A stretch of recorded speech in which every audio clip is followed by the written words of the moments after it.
I think we are good.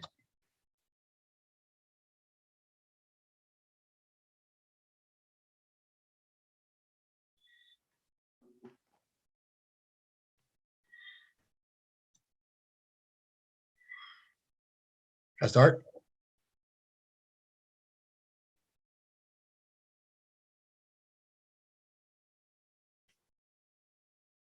Are we good to go, everybody?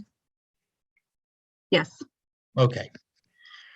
Welcome, and I'll begin with profound thanks for tonight's panelists, and in particular to Dr. Gil Melmid, whose idea it was to have a panel to update everyone on where we stand with so many different aspects of the vaccine and the vaccination process.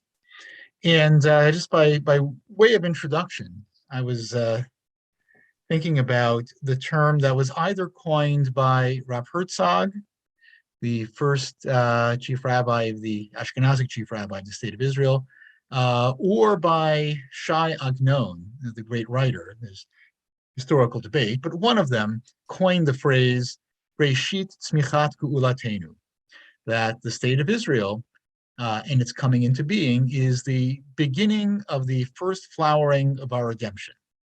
And that was a phrase that was very measured, very calibrated, expressing optimism about the state of Israel and its role in the ultimate redemption of the Jewish people, and expressing caution that there's still a long road to be hoed, and a lot of back and forth, and 2 steps forward, 1 step back along the way. And I think that we lay people who aren't familiar with the science of viruses and vaccinations, when we were getting our first doses back in March or April,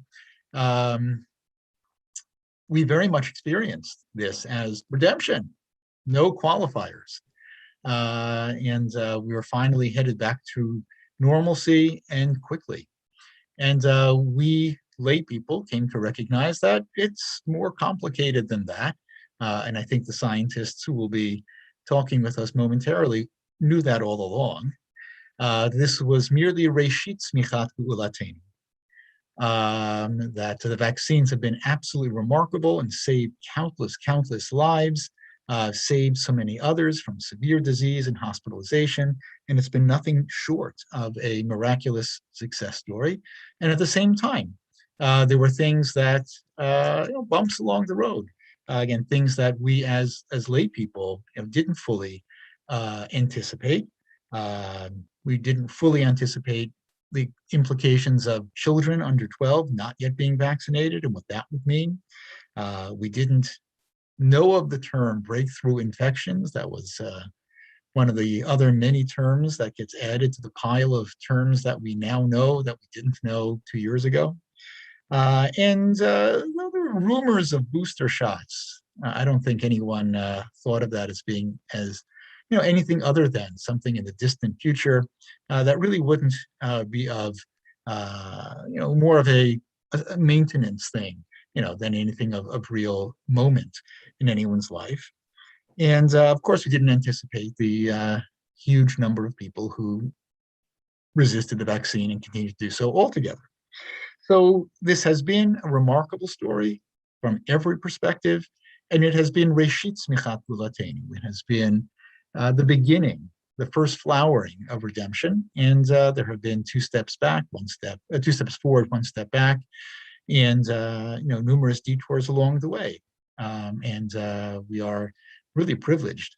We are so we are an embarrassment of riches in terms of the experts within our own community who can address where we go next with vaccination, and can answer our questions, which everyone is encouraged to put into the chat, and we will address to our panel at the end of the program.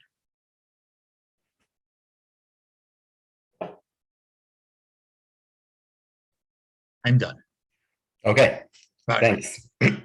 All right, thank you very much, Rav Yosef, and Adina and Jennifer for putting this program together.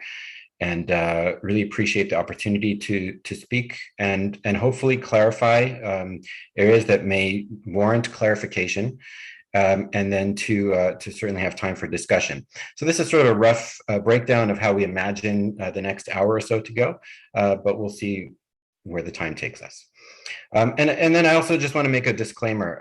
I'm coming from the perspective, I'm a gastroenterologist. I am engaged in vaccine research, and it's that perspective that I'll make my remarks, but I'm joined by Zach Rubin and Julie Higashi, are really public health experts, and that's a slightly different perspective. And I'm very pleased that they'll be joining me, because I think some of the questions may relate to the vaccines in the specific, but a lot of the questions I think that all of us are wrestling with our larger public health questions, and I think that perspective is critically important to understand. The other disclaimer is that really the focus is for my remarks are going to be around booster doses. People may have questions about other aspects of vaccines, specifically pediatric vaccination, and we're looking forward in the next few weeks to really seeing a lot of data on that. And so I think that if there are questions about pediatric, we can try to answer, but really I think a lot more data will be available in the coming weeks as the FDA reviews that and it becomes publicly available. So I would imagine there'll be a lot more to say in the next few weeks about that. So what I wanted to do was just structure the next 20 minutes or so around these questions and try to get a glimpse of some of the evidence to address some of these questions. How do vaccines work? What is the goal of vaccination? Philosophically, which I think is a very important question. What is the data that we have right now on booster doses and how effective they are? Are they safe? What is this all about mixing and matching with vaccine types? And finally, where are we at in the approval process for booster doses? And I want to start and pick up from where we left off last time. This is actually our third panel discussion on vaccines, as Rav Yosef alluded to. And we ended, I think this was the last slide in the last panel that we gave, was there's a bunch of questions that we just don't know. We don't know how long will immunity last. Well, we actually are learning. We have a lot more information now about how long immunity lasts. We don't know about vaccination preventing spread. And we didn't know about the efficacy of vaccines against emerging variants. At the time, Delta wasn't even a thing. So, you know, we've certainly learned a lot about that as well. So I want to start by just a very basic one slide about vaccine mechanisms, how they work, because I think it's very important there's certain concepts that we talk about with respect to immunology of vaccines that has relevance in the clinical public health domain. So if we think about and I'm going to try to put a pointer up here. Let's see if this works. Laser pointer, yeah. So, you know, the intent of a vaccine is to stimulate your immune system to create memory so that the next time your immune system encounters a specific foreign protein or foreign invader, if you will, like a virus, it will remember the first time that it was exposed to it and develop a very strong reaction against it and kill it. Either kill the virus itself directly, or if the virus infects cells, to kill those cells that have been infected by the virus and prevent the virus from spreading within your body. That's the idea behind a vaccine, and it activates what we call the adaptive immune system. This is one arm of the immune system which is adaptive, meaning it responds to the environment. You're not born with it, but you get exposed to something, and then your immune system learns and remembers then how to deal with that virus or bacteria or protein the next time it encounters it. And we have different components of the adaptive immune system. We have antibodies, which are made by what we call B cells. And then we have T cells, which are involved in killing cells that are infected with the virus. And this concept of B cells and T cells are important because B cells and T cells, or what we call memory cells, these cells last for a very long time, and like years. So the thinking is that if we can just create these B cells and T cells that will remember how to deal with this virus, they will last theoretically forever. And even 20 years from now, theoretically, they may still be around the next time we encounter this virus. But what about antibodies? So antibodies are made by B cells, and antibodies do not last forever. In some cases, they can last a long time, but they will, by definition, almost fade over time. And so the antibodies are made by B cells, But the antibodies that are initially made by when the B cells first get exposed to a vaccine, you get this huge, robust, very, very strong production of antibodies. And then over time, that fades over time because that exposure to the virus or that vaccine is just sort of a one-time event when you get that exposure. And so just wanted to frame this concept of antibodies, which are transient, meaning that they fade over time, and then B cells and T cells, which have lasting memory. So when it comes to understanding sort of what we think about determining the effectiveness of a vaccine in the research side of things, well, there's different ways we can evaluate it. We can evaluate whether it actually induces these memory B cells and T cells. Again, the B cells make antibodies, the T cells attack virus-infected cells. So they're components of the immune system. And then does the vaccine induce antibodies? Because antibodies are going to be the front line to immediately latch onto and attack a virus even before the T cells get involved. And so we can measure the antibodies. It's not so easy to measure the B cells and T cells. We can measure the antibodies, and that can be used as a way to determine is the vaccine working. But what's probably more important than that is, does it actually work to prevent serious illness, hospitalization, and death in the setting of a pandemic? So that's really what it's about, right? It's, we can argue about the nuances of the immunology, but at the end of the day, we want to prevent serious disease and hospitalization and death. And part of the urgency around COVID was the fact that our healthcare systems were going to be overwhelmed, and the development of the vaccine really helped to prevent that would have been a catastrophe had that happened.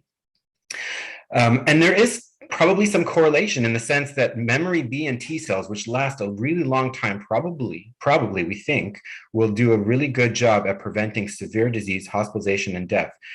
Whereas antibodies, which are the immediate front line of defense, probably play a bigger role in preventing infection to begin with and preventing any symptoms at all from encountering COVID-19. And so these two components of the immune system really relate to these two clinical aspects of what we think a vaccine is supposed to do. Preventing serious illness, hospitalization, and death, which is probably the most important, and then the secondary, just preventing people from getting sick or acquiring the illness to begin with. And so what is really the goal of a public health campaign for vaccination? What is it with COVID-19? What is it with other vaccines? And so really, I would argue the goal is to prevent serious illness and death. And we are doing this. And I'm going to show you some data that really is very reassuring that at least in the 8 months or so that we've had these vaccines, they're doing a remarkable job at preventing serious illness and death. And there's also plenty of data now showing that the memory T cells and B cells are long lasting. They are not fading over time. They're doing what they're supposed to do. And historically, just to put it in historic context, the goal of most vaccines is in fact to prevent serious illness and death, not to necessarily prevent an individual case.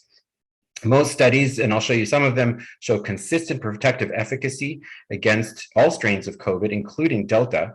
And there's one nuanced question, which, if there's questions about it, we could, but there's some who would argue that certain vaccines need 3 doses. Like, for example, the hepatitis B vaccine needs 3 doses to get to full immunity. And does the COVID vaccine need 3 doses, the mRNA vaccines, or is 2 doses sufficient? And some would argue that actually there's a 3-dose series and not a 2-dose series, and maybe that's a role for a booster there. But then, we have this other aspect of philosophically, the goal of a vaccine program is to prevent asymptomatic or mildly symptomatic infection. If this is a goal, this is waning. We are seeing now evidence that the people who are vaccinated do actually have a higher risk of, quote, breakthrough infections, as Rav Yosef alluded to. This is a new term in our vocabulary. And actually, I'm going to quote Paul Offit from Penn, who's a prominent vaccine expert, who really decries this concept of a breakthrough infection, because breakthrough implies failure. If you think you've got a dam and there's a breakthrough in the dam, then the whole thing is going to come tumbling down. That's really a misnomer. And the concept of a breakthrough infection, meaning that the vaccines have failed, if there's one case that breaks through, that's really not what vaccines are intended to do. Again, really the main goal of the vaccines are to prevent serious illness and death.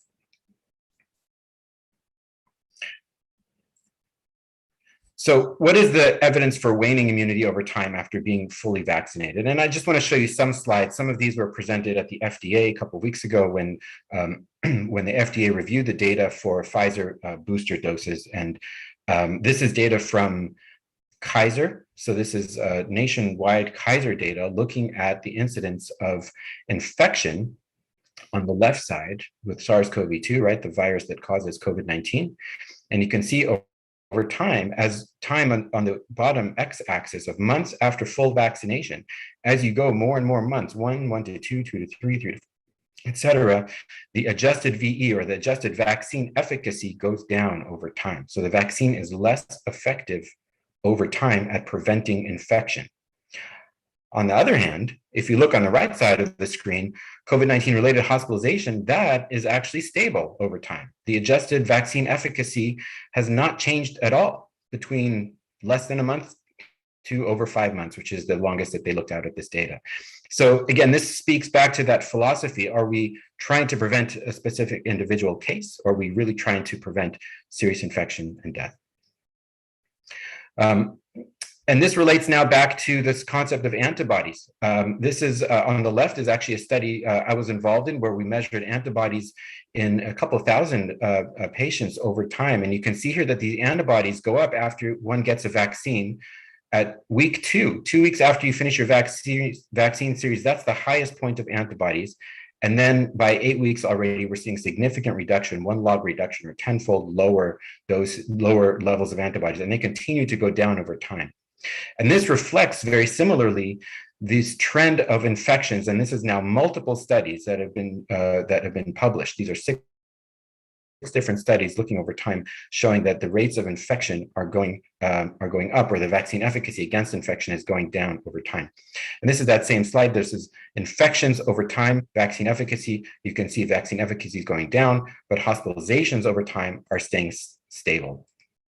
So decreasing vaccine efficacy against infection, but stable against hospitalization. This is data that the FDA looked at from the country of Qatar. And what was seen here is looking at, again, documented infection, even asymptomatic or mildly symptomatic infection. The effectiveness after vaccination goes down over time between 5 weeks and 25 weeks. But on the right side of the screen, if you look at severe disease, and this is now broken down by age less than 60 or age greater than 60, what we're seeing here is that, unlike what I just showed on prior slides, that severe disease or hospitalization stays stable over time, here we're starting to see that in older people, older than the age of 60, in the light blue bars, that starts to go down by 25 weeks. So what this is suggesting, this very large study suggests that yes, hospitalizations overall may stay stable over time, but if we look at specific components of the population, like people who are older, that may actually be, the effectiveness of the vaccine may be going down over time in that population. And so we need to pay extra attention to older people based on this data. And so, and that's not the only study that has shown that age plays a major role, and certainly something we've seen from the very, very beginning with respect to COVID-19 is people who are older at higher risk for all sorts of complications. So that brings us now to booster doses. So what do we know about booster doses? And arguably, one of the most important studies that's come out on booster doses, and this was also presented at the FDA by the Israeli scientists that presented this data, is the Israeli experience, because as many of you know, Israel started offering booster doses to their population relatively early on, after 5 months, and started in older people and worked their way down to the general population. And so the Israeli experience was presented, and this is what they found when they looked at their over 60-year-olds, because that was the first group of people that were offered a booster dose, meaning a third dose. And then they looked at the percentage of COVID infections in this first row. And in the second row is severe COVID, meaning like severe enough to be hospitalized, on the second row. So in the first row, the rate of infection was 0.1% in the no booster population, and was 0.01% in the booster population. So about a 10-fold difference. So if you got a booster dose, you were protected tenfold from an infection. What about severe COVID or hospitalization? There, that rate was really, really low, 0.006%. I mean, we talk normally about a rate of hospitalization of upwards of 10, 15% if you get COVID. But remember, this is a vaccinated population. These are people, everybody in this Israeli study had the initial vaccines. And so that rate, if you didn't get a booster dose, you didn't get a third dose, you just had your first two, was 0.006%. But if you got your booster, that third dose, it was 0.0005%. So it was 12-fold difference between those who got a booster dose and those who didn't. So 12-fold difference sounds like a major, major difference. But if you look at the absolute numbers, the incremental benefit is arguably small, but on a population level, could be very, very big. And there's a couple of things that people have commented on with this Israeli study. Are the two groups really similar? Meaning, people weren't forced to get a booster. So who are the people that are going to go out and get a booster shot? Maybe those are people who are going to be more careful with their social habits around COVID. That's one argument that's made, that maybe that would be a bias as to why that group perhaps had lower rates of COVID. Others have commented on, well, the incremental difference between these two groups is really small. Should we be focusing on getting the vaccinated a third dose, or should we be focused on getting the unvaccinated at least their first dose? And that's a philosophical question, which I'm not sure we're going to be able to address. And then I think a very important point is that if you look at the Israeli data in more detail, the greatest benefit was seen in those that were 70 years and older. Those in the younger population, meaning 60 to 70-year group, had a really marginal benefit from a booster dose. It was really those that were over 70 that had the greatest benefit. Again, reflecting that older age, but particularly over the age of 70, was really when we saw that difference. I just want to put this again in perspective. I've showed this Palin palette on a prior talk, but just for those of you that, just to remind you what we're seeing here, this is one of the tools we use to communicate risk in discussions with patients when we talk about very rare risks or even very rare benefits. What this is a palette. Each dot here is actually a little person if you look closely against your screen, and there's 10,000 people on this screen. So this is a Palin palette of 10,000 people. And if we think about this risk, what is the difference between those who got a booster dose in the Israeli data compared to those who didn't get a booster dose with their likelihood of COVID infection? And in the subsequent weeks, it was 0.1%, meaning 10 infections out of 10,000 people in those who got a booster, those who didn't get a booster. Compare that to one infection, 0.01%, in those that actually did get a booster dose. So if you think of 10,000 people, how many people are actually benefiting from this booster dose? It's the difference between this group in red and this group in red. Very, very small marginal difference. But perhaps if you blow that up to millions of people, that marginal difference may actually be significant. So that's the efficacy data. There's a lot more data that was presented at the FDA, but that's, I think, some highlights. What about safety? This is the Pfizer data. Pfizer presented this data to the FDA, and they showed safety. Here, what we can see is dose 2 compared to dose 3. I think people who've had a COVID vaccine, an mRNA COVID vaccine, in this case it was Pfizer, they know how they felt when they got dose 2. So can we put that in perspective about how you might feel if you got dose 3? And what they looked at were the various different symptom groups, categories: fever, fatigue, headache, chills, vomiting, diarrhea, muscle pain, and joint pain. They divided them by according to mild or moderate or severe symptoms in the green, blue, and gray for each column. And what you can see here is that it was very, very similar. And if anything, when there are differences between the third dose and the second dose, the third dose is a little bit lower. And so, one comment to make is that this was a much smaller group of people. There were only 289 people here, and these were younger people. Younger people, by the way, are more likely to have side effects. But what you can see here is that the likelihood of a side effect after dose 3 was the same, or perhaps a little bit less than the likelihood of a side effect with dose 2. So just want to finish off with talking about mixing and matching. mixing and matching, there have actually been several articles I'm sure have come across people's news feeds in literally the last 24, 48 hours, because there was a study that was not published, but it was put on what we call a preprint server, which was discussed at the FDA meeting, which is a very interesting study.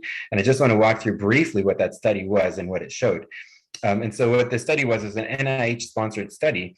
They took 450 individuals who received one of the three vaccine that are authorized, J&J, Pfizer, or Moderna, and then they followed those out based on, they gave them a booster, but they had a choice of which booster they would get. And so then they looked at what happens if you had initially J&J for your first vaccine, and then you got a J&J booster. What was the fold rise of antibodies? Meaning if you started with a certain level of antibodies, how many fold multiplier did that go up after that booster dose? And so there were 9 groups, right? There are 3 possible vaccines, and then you could have gotten any one of those 3 for your booster dose. And you can see here, the antibody fold rise has a very wide range. So if you got J&J for your first vaccine, and then you got J&J as your booster, your antibodies went up 4-fold. But if you got J&J initially, and then you got Moderna vaccine as your booster, your antibodies went up 75-fold. So that's an enormous difference in terms of antibody fold rise. And there's a couple of things I would point out about this study that probably don't reflect exactly real life interpretation. One is that this was done 12 weeks after the initial vaccination. We're talking now about waiting 6 months, as I'll show you. And the other is that, what does an antibody fold rise really mean when it comes to actual protection from infection? We don't really know, but theoretically, the higher your antibodies, theoretically, the greater the protection. I think some of these probably aren't so different or so relevant. If you got Pfizer for your primary vaccine, which I think a lot of people did early on, the difference between getting J&J, Pfizer, Moderna is a difference between a 12-fold to a 30-fold difference. Is that significant? I don't know. If you got Moderna as your initial primary vaccine, probably doesn't matter a whole lot which one of these vaccines you get. They're probably relatively close in terms of their antibody fold rise. So this is a very, very exciting paper. This is not the first one, by the way, that talked about mixing and matching. There's data from Europe where they looked at a vaccine similar to J&J called the AstraZeneca vaccine, and how that interacts with Pfizer when you get it, when you get a Pfizer vaccine after that one, also showing that you get very, very robust high antibody levels when you mix and match vaccines. So just want to end off with where we're at in the approval process, and then provide some clarity around what the CDC has actually said so far. So the process normally involves the FDA and then the Advisory Committee for Immunization Practices, which then advises the CDC, and then the CDC director usually recommends exactly what the ACIP had recommended, and the ACIP is often going off of what the FDA had approved. And so that's sort of the normal process. And so just to show you where we're at. So when it comes to the Pfizer vaccine, the FDA did approve the booster dose for high-risk groups and patients over the age of 65. And we'll talk about what high-risk groups are. And then just a couple of weeks ago, the ACIP met and reviewed what the FDA reviewed, and they recommended a little more specifically who these individuals are. 6 months after your initial dose, the ACIP recommended getting a booster dose if you're 65 and older, or if you're a resident of a long-term care setting, if you're 50 and older with an underlying medical condition, and if you're 18 to 49 with underlying medical conditions based on individual risks and benefits. And then in a slightly unexpected move, the CDC director normally just rubber stamps the ACIP, but here the CDC director, Rochelle Walensky, added an extra category to who should be getting boosters, or who is eligible to get a booster, which are younger people 18 to 64 at increased risk based on occupation, which is interesting. And what falls into occupation for which a booster can be eligible is pretty broad, as I'll show you. That was Pfizer. What about people who got Moderna? Well, this is where we're at in the Moderna process. The FDA did approve Moderna, which is actually a half a dose of the original vaccine, Moderna vaccine, for high-risk groups and over 65 years. And the ACIP, CDC, we're still waiting. I imagine that's probably we're gonna hear about that in the next few days. And then J&J similarly with respect to Moderna. The J&J data was also discussed for a booster, and FDA approved it. This may be a little different. This may be 2 months after your initial J&J vaccine, not 6 months like Pfizer and Moderna, but we're still waiting for the ACIP and CDC to give us clear direction on the recommendations there. So as of now, only Pfizer right now is available for as a booster dose based on what I just showed you. So I just want to end off with some summary recommendations of where we're at right now. So right now, if you go on the CDC website, which is a source of, what are the recommendations? Who is eligible now for a booster shot? Well, if you got Pfizer, if you're a Pfizer vaccine recipient that was more than 6 months ago, and you're more than 65 years old, you should get a booster dose. If you're older than 50 and you have an underlying medical condition, you should get a booster dose. And what are medical conditions? They're pretty broad: cancer, organ transplantation, immune suppression, chronic kidney, lung, or liver disease, diabetes, high blood pressure, heart disease. So these are pretty common conditions. And here I emphasize the word should. These are individuals who should get a booster dose if you're more than 6 months out. Also, if you're 18 or older and you live in a long-term care facility. But if you're 18 or older and you have an medical condition or live or work in a high-risk setting, then you can, meaning there's a slightly modified language, not that you should, but you can, meaning if you want to or discuss the risks and benefits with your doctor, then that you are eligible to get that vaccine. And who is considered high risk? What's a high risk setting? That includes healthcare workers, first responders, those involved in education, food, agriculture, manufacturing, correctional facilities, postal workers, grocery workers, public transit workers. So a pretty large gamut of the public occupations can qualify for a booster dose. And this is, again, added by the CDC director. What about Moderna and J&J? When will they be eligible?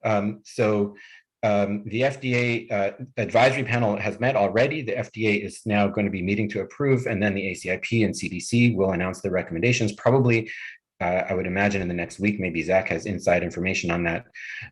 I think what we're expecting is that Moderna will likely be approved at a half dose. J&J will likely be approved at 2 months, not 6 months. And mixing and matching, I don't know what they're going to say. The data is quite interesting and provocative, and we know people are probably doing this already, but I don't know what the official stance is going to be yet on mixing and matching. People want to know, well, what if I want to get a booster and it's been less than 6 months? There actually is a group of people who are qualify for a booster as soon as 1 month, as soon as 28 days after your initial vaccine series. And that's for people who are severely immune compromised, meaning people who are recipients of organ transplants, who are on chronic immune suppression, people who are receiving active cancer chemotherapy, people who are on immunosuppressive biologic therapy. So these are individuals who can get a third dose, actually don't need to wait 6 months, but everybody else needs to wait 6 months. And then my last slide here, and then I'm going to turn it over to Zach.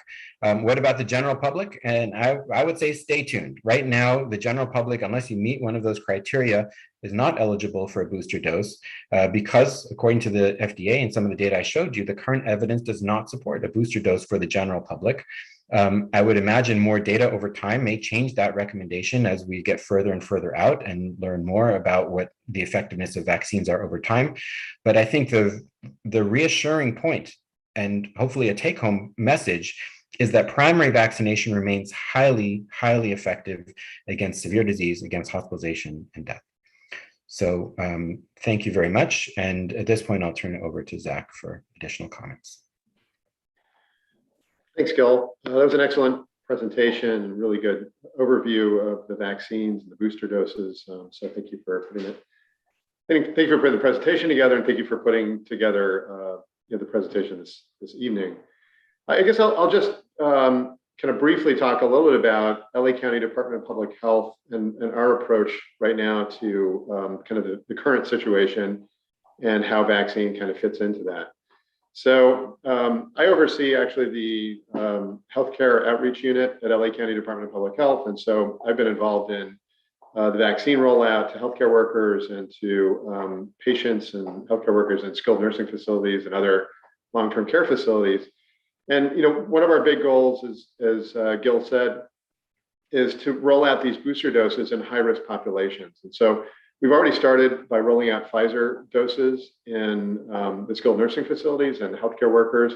And then once the Moderna booster dose is entirely approved, which we expect to happen probably within the next week or so, we're going to start rolling that out as well to the skilled nursing facilities.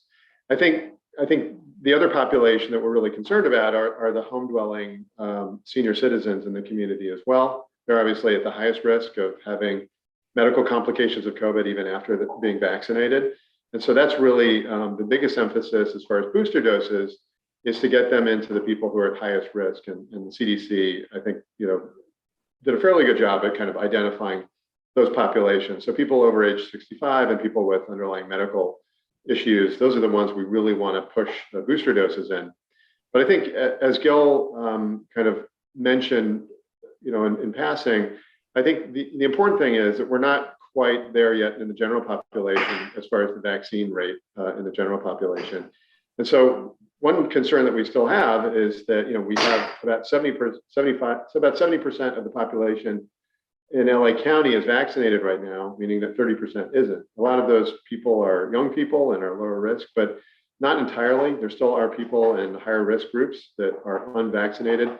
And so we continue to really emphasize the importance of that primary vaccine series, those two initial doses of the mRNA vaccines or the single dose of Johnson & Johnson, because I think you get the most bang for your buck if you can vaccinate people who have not been vaccinated before. So we kind of have this two-pronged approach, which is the booster doses, but at the same time, we're not forgetting about the people who are unvaccinated. And we continue to push that. We did kind of the soft sell earlier in the vaccine rollout, which is trying to get people vaccinated as much as possible, explaining that to them, the risks and benefits of vaccination.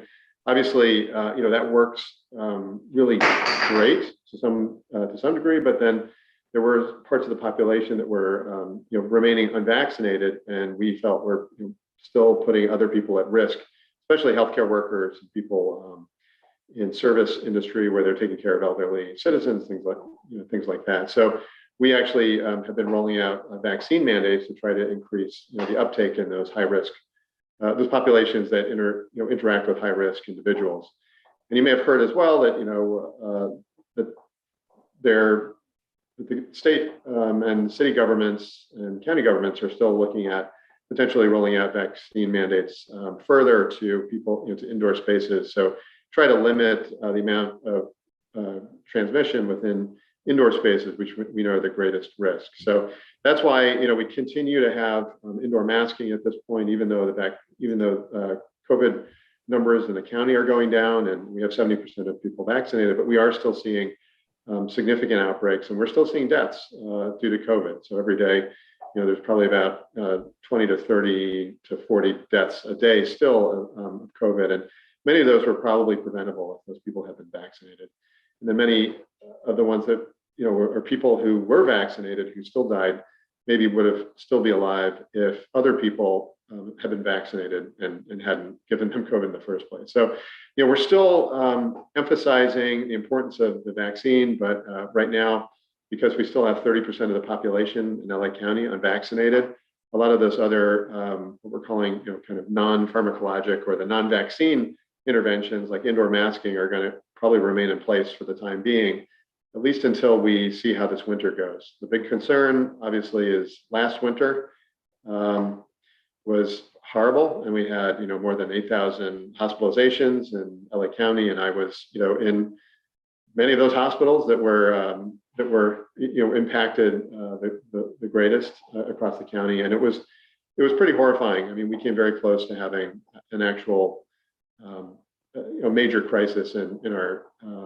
healthcare infrastructure last winter. And I think a lot of people are very concerned still that even though the numbers of people protected are much greater than they were back then, obviously, we're still concerned that that 30% of people who remain unvaccinated is still a fairly large chunk of people in a large county like Los Angeles. So that's potentially 3 million people who are unvaccinated in LA County. So until we get our vaccine numbers up a little bit higher, I think we're going to continue to see some of these other kind of strictures. So that's another reason to hopefully get people and your friends who are unvaccinated, try to get them to go ahead and get vaccinated so that we can all start moving on from COVID. And I know Rabbi Kanevsky is, eager to get people back in shul without masks on, and we're all eager to do that. It's just we're not quite there yet until I think the vaccine rate in the county gets up a little bit higher, and we know that we're out of danger, significant danger.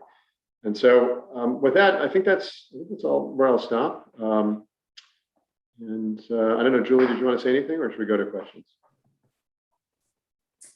I think there's a lot of potential with the kids getting the UA approved. That percentage of that 30% that is unvaccinated, some of them are unvaccinated just because they can't get vaccine yet. And so when that goes forward, I would assume, that'll get us that much closer to our goal. The other thing I guess to mention is, what is the feeling about how flu is going to interact with COVID this season? We had kind of a non-existent flu season last year. I know folks are probably thinking about getting flu vaccination and COVID. And so I think we recommend both.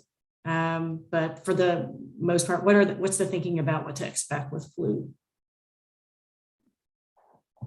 We don't know.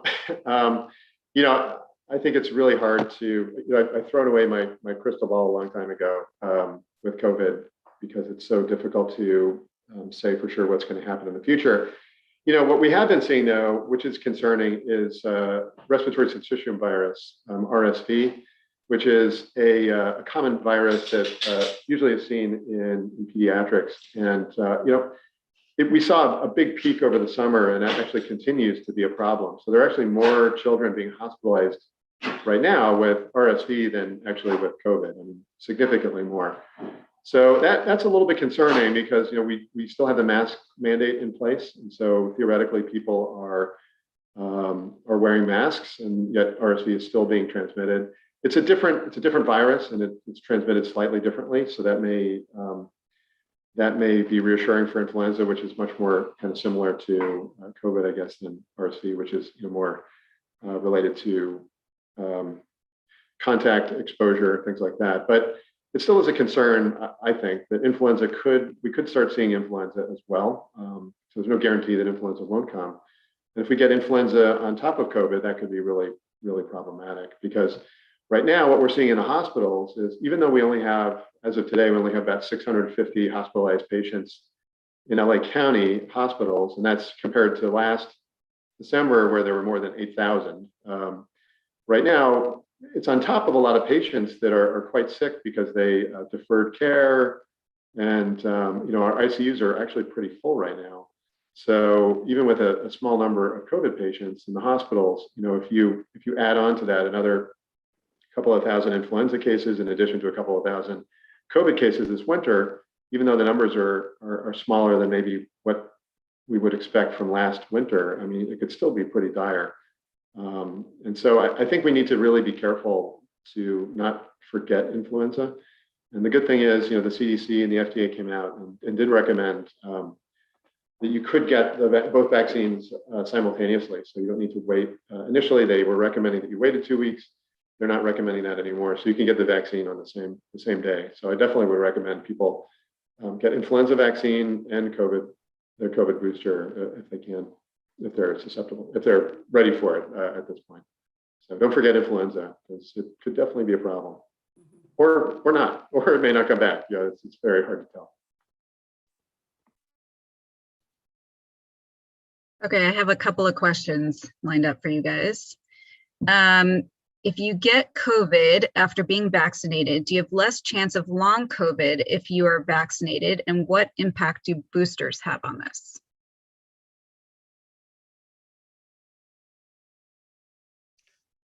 So I'll say that if you get so I think of COVID, and I see there's a question in the chat as well, which I'll maybe try to address as well at the same time. So I think of COVID natural infection as an immunologic hit to the system. And what we've learned from the mRNA vaccines, and probably from the J&J, which is one dose but less effective, is that you need 2 immunologic hits to really develop robust long-term immunity, at least to the extent of long-term that we've seen. And so having COVID by itself does confer some immunity. The question, though, is how long does that last and how robust is it? And can it be improved upon by adding vaccines on top of that? And the answer is it can, and studies have shown that. The question, I think, though, was long COVID after getting COVID after vaccination. I don't know the answer to that question, but there is now data saying that if you have long COVID and then you get vaccinated, actually the long COVID becomes shorter. So there was a concern that vaccines may propagate long COVID, and in fact, we're seeing that they abrogate it.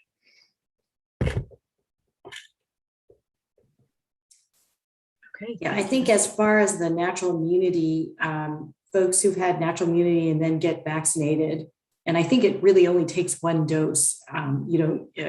Ideally, you get the full vaccination, but you reduce your subsequent risk of getting COVID after the fact by 50%.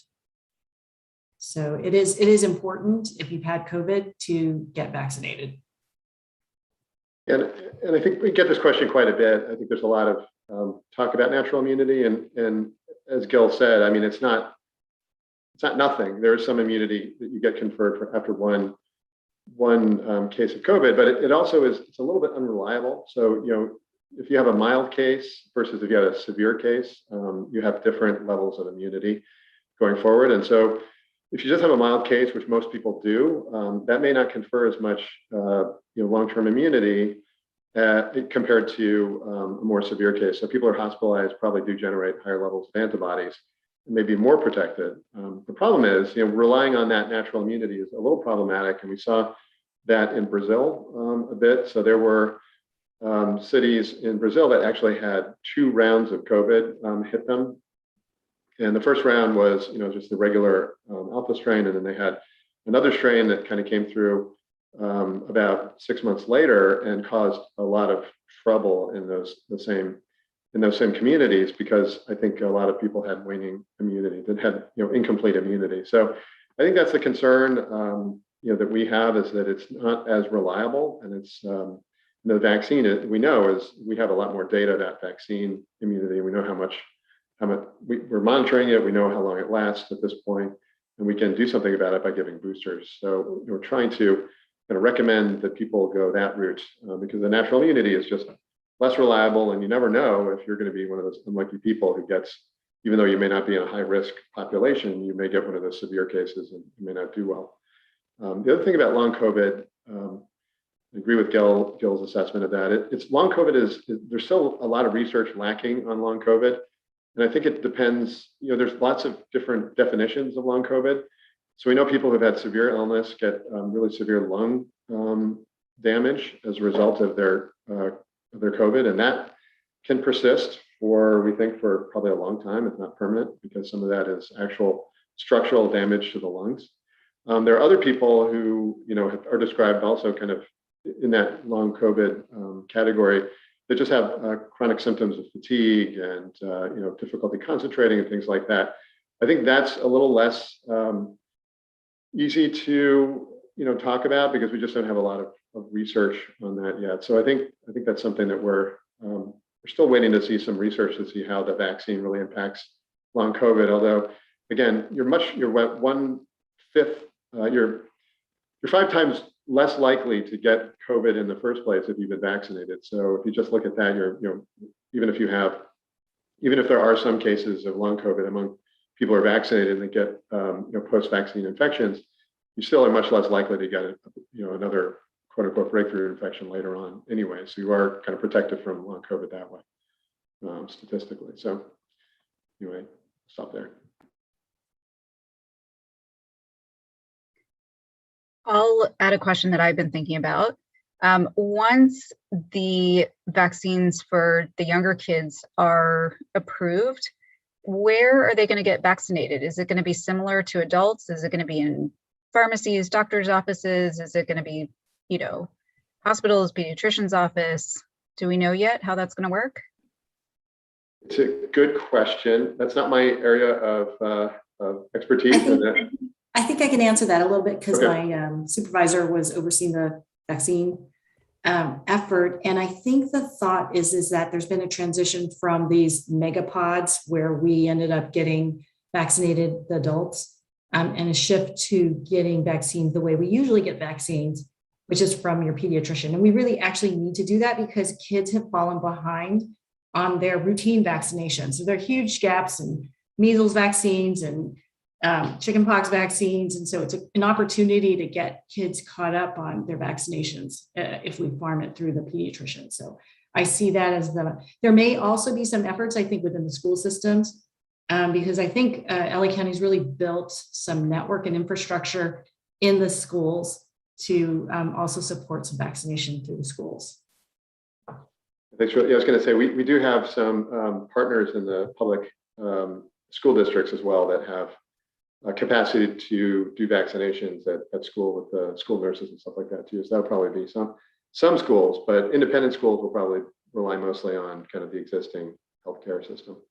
Yeah, I mean, I agree. It's a good question. Also, I mean, I'm curious to see what it looks like because the first vaccine for children to be authorized is likely going to be Pfizer, which has a very, the cold chain required for the transport and the unpackaging and the reconstitution of the vaccine needs facilities that are not readily available in most doctors' offices. So I'm curious, how that's going to. I'm curious how it's going to all work out. I think.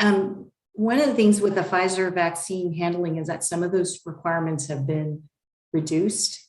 And so it's a little bit, it's much easier, I think, for your routine pediatrician office to support that. So great. I think, That's great.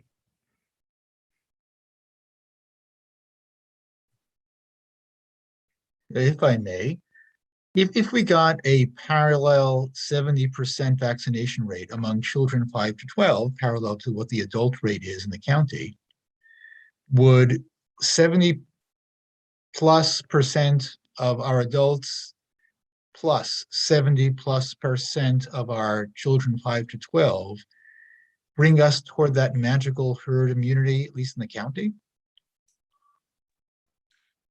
Good question. It's also a question we can't really answer entirely. I mean, I can say that in the nursing homes, at least, it's probably the closest environment we have to getting to herd immunity is in the nursing homes. And so now, we have about 2% of healthcare workers are vaccinated in skilled nursing facilities, about 88% of residents. And, compared to, any other time during COVID, we're seeing just a drastic drop in the number of cases and severe cases in that population. And that's the highest risk population pretty much in the county.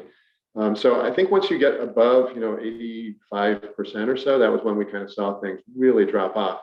But it doesn't mean that there are no cases, and it doesn't mean that there are no deaths, unfortunately. So we are still seeing some people at high risk, are getting hospitalized and dying in that population. But I think, getting around 85%, it seems like, at least in the nursing homes, which is very high risk, and people are, kind of packed together. So maybe that's even higher risk than the general population, but more kind of akin to schools or something like that, where kids are kind of congregating closely together. That around 85%, that you start seeing kind of a significant drop off in the number of cases. That's what we're hoping, but we don't really know until we get there. And I think your question, though, what's behind this question of herd immunity? And it means, I think we have different, perhaps, visions of what herd immunity means. And I think it speaks to the philosophy of vaccines, as I was talking about earlier. Herd immunity doesn't necessarily mean that we eradicate COVID. I mean, Zach and Julie, please correct me, but I don't think that that's where we expect our public health policies to get us to this point of eradication of COVID. It's controlling COVID. It's getting herd immunity so that the spread of COVID is minimized and that the population is protected against severe disease and hospitalization, because there's so little of it that's circulating that if you do get it, it'll be mild. But we talk about herd immunity in different contexts with different diseases. I don't know that that's going to be an achievable goal.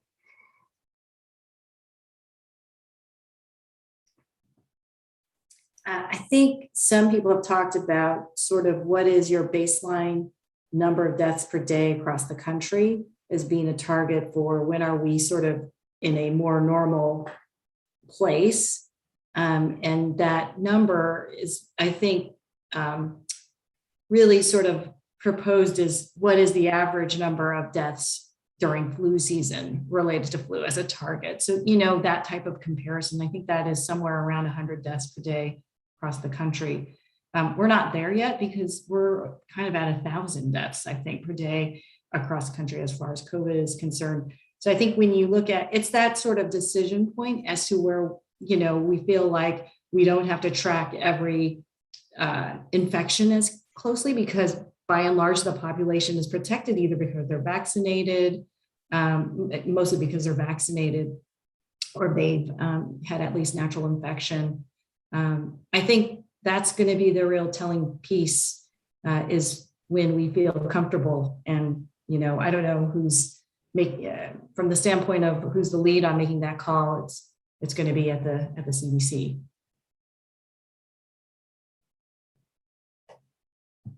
There's another question in the chat. So does the data from Israel support eventually giving the whole population a booster? So the data that I showed from Israel that the Israeli group presented at the FDA was only in people age 60 and older. And in that group, it was really only those that were 70 and older had the major benefit. So it's true, Israel is conducting this mass booster campaign.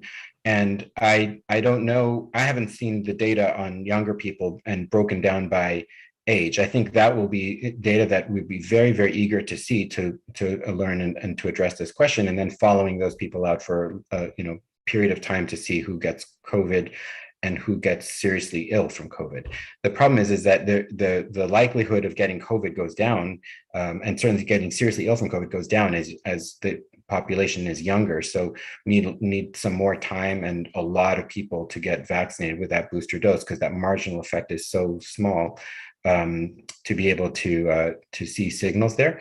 We're going to see the signals. I'm sure Israel will share that when they have that data. I haven't seen that data.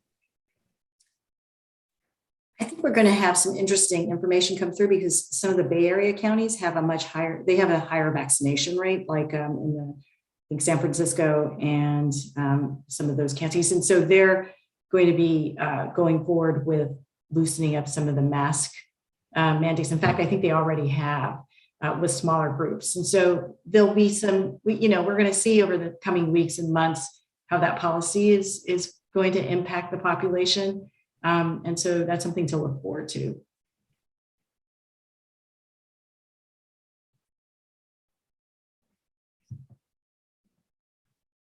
Are there any last questions?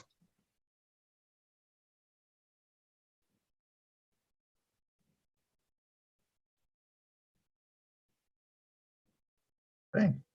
So I again, Gil and Zach and Julie, you have been our guiding lights, not just for the last hour, but really for the last 20 months. And I apologize both personally and on behalf of the entire community for whatever impatience we have displayed. It is impatience born out of lack of expert knowledge and a little bit of exhaustion. But it is. You have to apologize. But it is good to be reminded of the hard data and hard science that's really driving everything, and it boosters our patience, as we go forward. So really, thank you on so many different levels. Dina, thank you, and Jen, thank you for helping to make this happen. And Gil, I know it was your initiative. And I hope that we don't do this again. What do you say? That'd be great. I want to thank Larry Handman because and Jeff Foyer for putting together a good ventilation system in Shul. it is a excellent ventilation system and it's maintained really well. So I just want to say that's a key factor in the success of the safety plan. And just thank you, Rob, Yosef, and Adina, and the whole administration of the board for their support. Our privilege. All right. Unless anyone wants to sing a closing niggin, I think we're, yeah. All right. Well, All right. thank you, everybody. And stay well, stay healthy. And with God's help, we will all dance again soon in close quarters. Amen. Thank you. Good night. Thank you Bye, all. Lexi. Thank you, everybody.